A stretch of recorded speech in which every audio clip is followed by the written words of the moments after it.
Hi everyone, so today's focus is going to be lower body motion and feels through the ground. One player I've enjoyed looking at recently with this stuff is Cameron Champ, so I'm going to use some visuals from Cameron's swing to highlight areas that we're going to discuss. Before we get into the video, today I'm shooting in the Vault Performance gym. The guys at Vault Performance are exceptional at anything related to golf fitness, health and performance. If that is the kind of stuff that would interest you, then make sure to check out vaultperformance.com. Okay, into the main content of the video. I want to start off purely with setup and takeaway, and nothing crazy to start off with in the beginning. We're going to go with a little bit of extra weight or pressure, should I say, in our lead foot. So for me, that's my left foot. So I'm starting with 55. From there to this position, there isn't going to be a ton of pressure change. I'm not going to actively try and shift the pressure.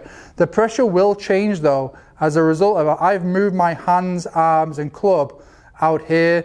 So there's more mass now over here. So if you were to put me on a pressure plate, then you would see a pressure shift a little bit to the right. So at this point here, I may have a little bit more pressure or feel a little bit more through my right foot. From there to the top, I'm going to give you two feels. A feel from the foot and a feel from around this right hip area. So from a foot feel, from this position to the top, I want you to feel as though you're really screwing that right foot into the ground. Okay, that should really feel as though you're really help you feel as though you're really turning into that right hip. So we're going to screw that right foot into the ground, and at the same time we're going to get this right hip as high and behind you as you possibly can, as if someone was pulling it on a string up towards the corner behind you. So from this angle, you'll probably get a better view. So from here to the top, we're going to feel that right hip stays nice and high as we screw that foot into the ground, and that really gets you firing in that right glute area there. So here's an image of Champ doing that, and you can see how he keeps that right hip nice and high, and how his trail leg, his right leg, actually straightens just a touch, and that's really important going into the next phase. So from the top there, if you think of just a walking motion, how you go from heel strike to toe strike and then push off for your next stride, that's the concept I want you to think of or have in mind when you're working on from this point here down to this point here. Because at the top here, we're going to have a little bit more pressure in the right heel than towards the toes. So you're definitely going to feel more in the heel here. And then moving down into this position, we're going to move that pressure towards the toe.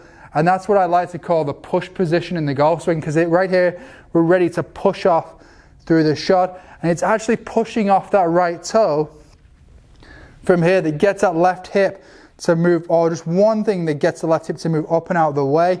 So if you look at Champ there down the line, you can see that space that he's got under his right foot as he's pushing off that toe, and you can see how that left hip is working nice and high. So as we push off that right toe, that's going to put more pressure also in our lead foot that we're also going to push up from, that helps that left hip elevate and get nice and high. All right, so if we was to go back to one position that I think is so important, it would be that push position, getting those hands and arms and everything synced up in the right place so you can push through, and getting that left hip out of the way is what actually allows the upper body to move through and rotate through nicely, allowing us to have good control of the club. So going through those different phases in slow motion, even away from the ball, can be really helpful, helping you to sync up how you move through the shot. And then if you do have the opportunity to clip a view of the tee, working on those key points in the different phases, then I found that work quite well with a lot of players as well. I've had good feedback of doing that. So there's some key points. Hope they help.